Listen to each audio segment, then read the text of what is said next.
ក្រោមការដឹកនាំរបស់អាយ៉ាតូឡាអាលីខាមេនីអ៊ីរ៉ង់គឺជាប្រទេសប្រជែងឥទ្ធិពលដ៏ធំមួយសម្រាប់ប្រទេសអារ៉ាប់មួយចំនួននៅក្នុងតំបន់ដាបូពីទូយ៉ាងដូចជាអារ៉ាប៊ីសាអូឌីតជាដើមក៏ប៉ុន្តែផ្ទុយទៅវិញការដួលរលំរបបផ្ដាច់ការអ៊ីរ៉ង់ដោយសារតែស្នាដៃវាយប្រហាររបស់អាមេរិកមិនមែនជាអ្វីដែលអារ៉ាប៊ីសាអូឌីតក៏ដូចជាប្រទេសនៅក្នុងតំបន់ឈូងសមុទ្រពាក់ប្រាថ្នាចង់បាននោះទេបន្ទាប់ពីលើលោកដូណាល់ត្រាំដំឡើងសម្លេងគំរាមប្រើមធ្យោបាយយោធាទៅលើអ៊ីរ៉ង់ដែលបានបិទទ្វារបង្ក្រាបបាតកោនៅក្នុងស្រុកឈាមហើយនឹងបានសង្កេតឃើញកងទ័ពអាមេរិកសកម្មខ្លាំងនៅក្នុងតំបន់ដូចជាបញ្ជូននាវាចម្បាំងឲ្យបើកឆ្វែលហើយយន្តហោះយោធាអាមេរិកហោះចេញចូលច្រើននៅមូលដ្ឋានទ័ពនៅកាតានោះអារ៉ាប៊ីសាអូឌីតហើយនឹងប្រទេសជិតខាងពីរផ្សេងទៀតនៅសមុទ្រពាក់បានសម្រុកសកម្មភាពការទូតដើម្បីបញ្ចុះបញ្ចូលលោកដូណាល់ត្រាំកុំឲ្យវាប្រហារទៅលើអ៊ីរ៉ង់អ្នកទទួលខុសត្រូវជាន់ខ្ពស់ម្នាក់របស់អារ៉ាប៊ីសាអូឌីតបាននិយាយប្រាប់ទីភ្នាក់ងារព័ត៌មានបារាំង AFP ថា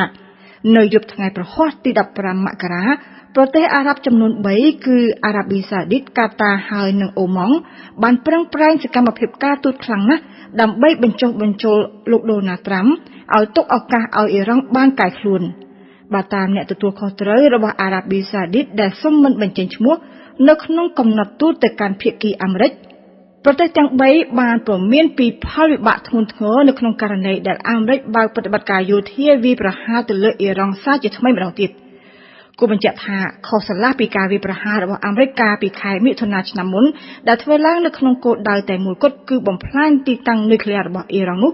ប្រទេសនៅឈូងសមុទ្រពាក់ព្រួយបារម្ភខ្លាចថាការវាយប្រហាររបស់អាមេរិកទៅលើអ៊ីរ៉ង់លើកនេះ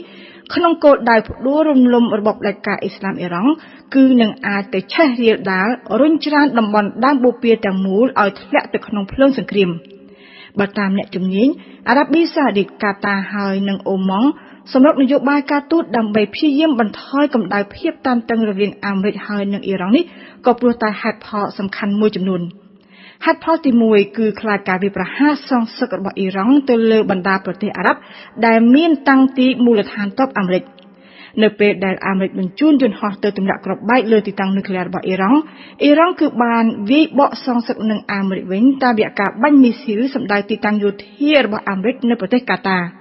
កាលនោះការខូចខាតគឺមានកម្រិតតិចតួចក៏ព្រោះថាអាមេរិកបានសម្រេចដកយន្តហោះចម្បាំងរបស់ខ្លួនចេញពីមូលដ្ឋានទ័ព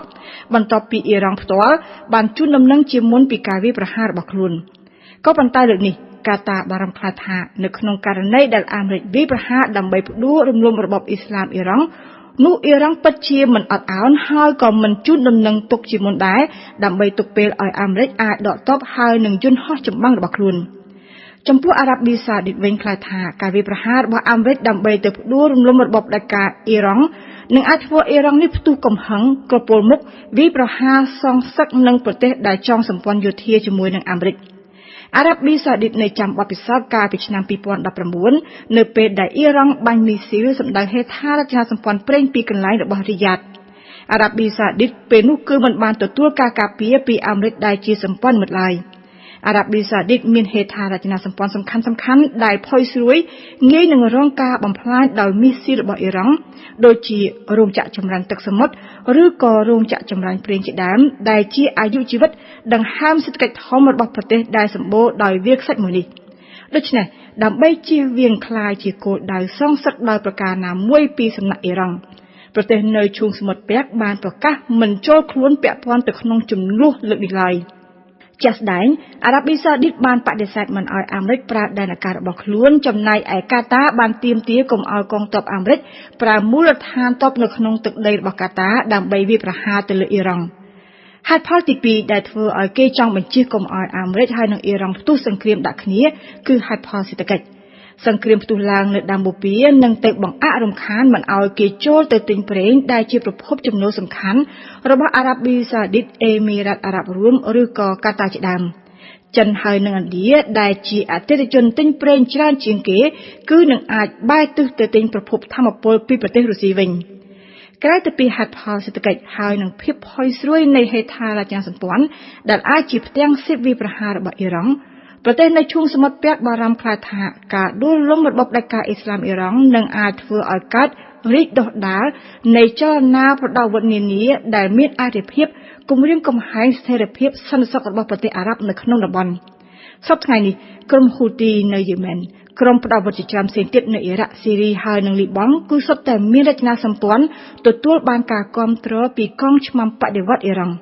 ក្រុមទាំងនេះប្រកាសជាមិនបណ្ដោយឲ្យគេនៅស្ងប់សុខនោះទេទូគីហើយនិងប៉ាគីស្ថានជាដើមដែលជាប្រទេសជិតខាងរបស់អ៊ីរ៉ង់ព្រួយបារម្ភខ្លាចថាអស្ថិរភាពនយោបាយហើយនិងអសន្តិសុខដោយសារតែការដួលរំលំរបបដឹកនាំនៅអ៊ីរ៉ង់គឺនឹងអាចលើកទឹកចិត្តឲ្យចលនាប្រវត្តិកើតរីកចំនួននៅក្នុងទឹកដីអ៊ីរ៉ង់ទូគីខ្លាចថាក្រុមគួកគឺអាចប្រមូលកម្លាំងមកវាយប្រហារទៅលើរដ្ឋអំណាចអ៊ីស្តង់ប៊ូលចំណែកឯប៉ាគីស្ថានវិញបារម្ភថាចលនាប្រវត្តិនៅតាមព្រំដែនអ៊ីរ៉ង់ហើយនិងប៉ាគីស្ថាននឹងអាចពង្រីកកម្លាំងកាន់តែធំគួរថ្នាក់ខ្លាំងដល់រដ្ឋាភិបាលក្រុងអ៊ីស្លាមាបាតទូគីបារម្ភដែរថាការដួលរំលំរបបដឹកនាំដោយអាយ៉ាតូឡាអាលីខាមេនីនៅអ៊ីរ៉ង់នឹងធ្វើឲ្យប្រទេសអ៊ីរ៉ង់ចលាចលបង្កឲ្យមានវិបត្តិជនភៀសខ្លួនហូរចូលក្នុងចំនួនច្រើនទៅក្នុងប្រទេសទូគីដែលជាប្រទេសជិតខាងហើយជាប្រទេសដែលកំពុងតែទទួលបន្ទុកធ្ងន់រួចទៅហើយដោយសារតែលំហូរជនភៀសខ្លួនស៊េរីចាប់តាំងពីមានសង្គ្រាមផ្ដួលរំលំរបបដឹកនាំបាសាអាល់